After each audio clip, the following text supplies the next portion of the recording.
Okay, guys, this is a longer video that we're going to do today, which focuses on one of the biggest questions that I get every day. So we're going to walk you through many of the steps, and that big question is, what's the best way to find a medical sales job? So it's a loaded question. Obviously, there's many ways to break into the industry, but today we're going to go through a few of the steps that you need to take in order to do so. And first and foremost, you have to, start with your resume. Of course, everyone knows that, but in medical sales, the key thing that they want to see in your resume is that you drive results. So essentially think of, if any of you guys are sports fans out there, the back of a baseball, a basketball, or football card, it's loaded with statistics. If, everyone knows Michael Jordan, so we'll use him as an example. Michael Jordan, if you look at the back of his card, it's going to say five-time MVP, six-time NBA champ, 10-time scoring champ. And it's going to show each year, how he went, scoring 30-something points a game, averaging 10 rebounds or 7 assists. It's going to show all his stats throughout his career. So essentially, that's what your resume should look like. It should look like the back of a sports card, loaded with statistics. If it's loaded with a lot of wording and paragraphs, that's typically something that's not going to get recognized by a hiring sales manager. So in order for you to have it loaded with numbers, they want to see that you drive results. And what does that mean? There's 4 key factors when you're showing that you drive results. And that's your rankings, your percent to quota, number 2. Number 3, your growth year over year, month over month, quarter over quarter, whatever it is.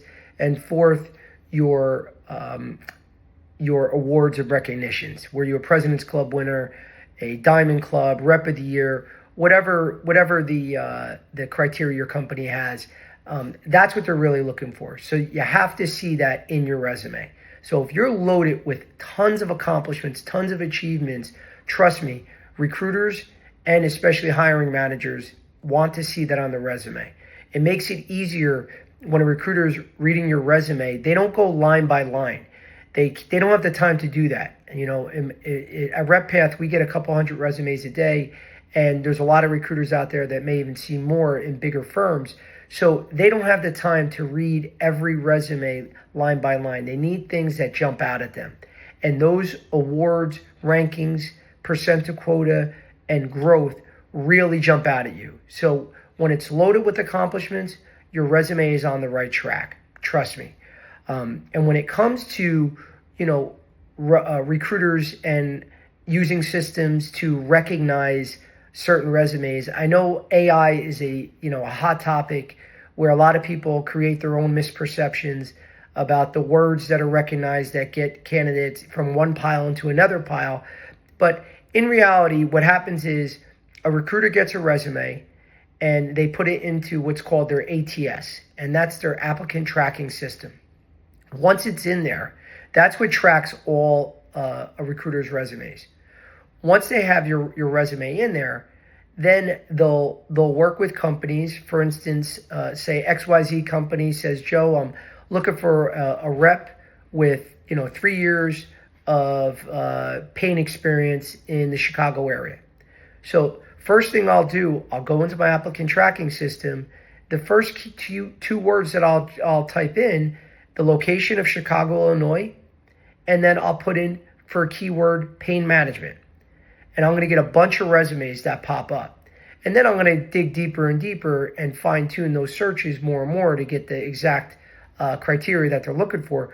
But having your city and state on your resume is very important, because a lot of reps leave that blank because they assume that if they leave it blank, then they're open to opportunities around the nation. And that's just not true. If you don't put your city and state in there, you're not going to get recognized when a recruiter does his search into their ATS. So make sure your city and state is listed there. You don't have to put the street that you live on, but city and state is very important. Secondly, the specialist that you've called on.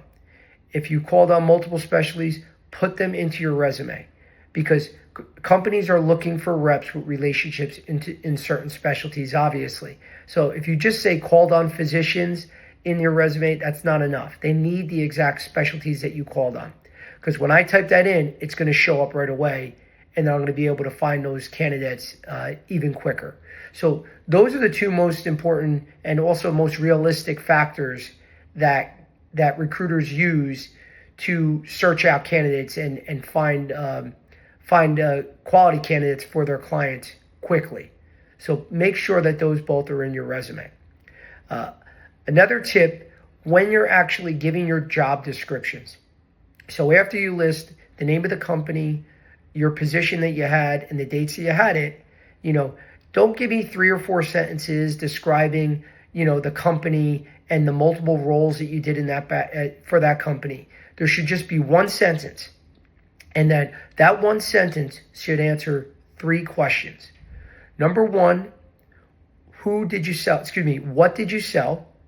Number 2, who was your customer? And 3, where? So for instance, when I used to work at Boston Scientific, I sold spinal cord stimulators.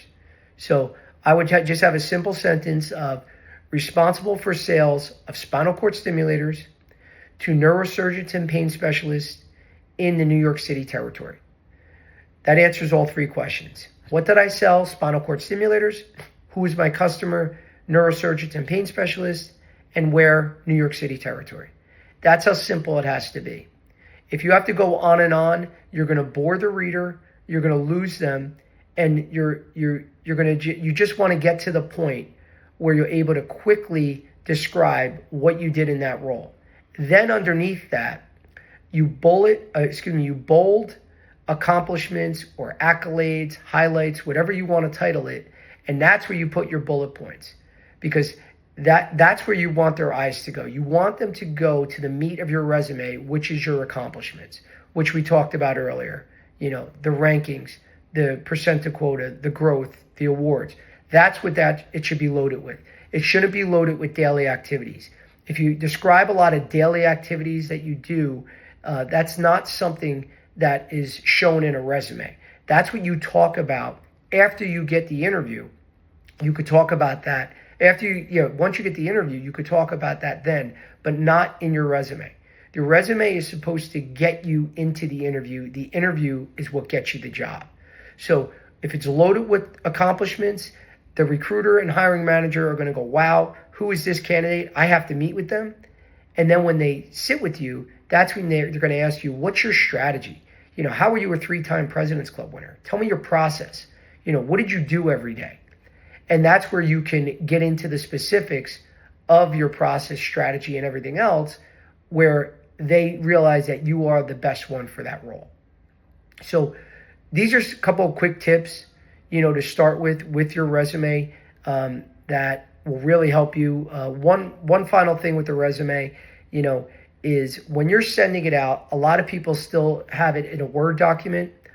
Realize when you send that out, a lot of these managers and recruiters are reviewing this on their cell phones. Okay, so when you open it up on a cell phone, it doesn't format the same way than when you send it. So you could have been sending it from your laptop, and it could come over in a different format and look a little screwed up when it's being read on a phone. So always make sure that you convert to PDF before you send this out, because just realize where they understand that you probably sent this, Word format where it looked good on your computer and it came out a little weird on their cell phone.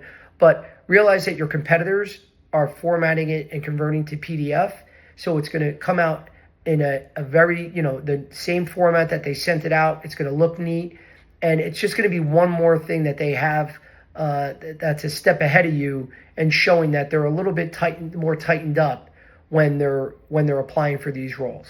So these are just a couple of quick tips to get a little more in depth that'll help you, break into medical sales. It's just focusing on the resume right now. I'm going to be coming out with more content in terms of actual interviewing and searching for jobs and networking, in future videos. But please feel free to reach out to me if you'd like to schedule any one-on-one time to work on some of your personal goals or needs. You can either, send me an email at joe@reppath.com. That's joe@reppath.com. Or you can go to my website, www.reppath.com, and schedule a call through then. But whatever I can do to help you guys, I'm here. So look forward to speaking with you soon. And thanks for following along.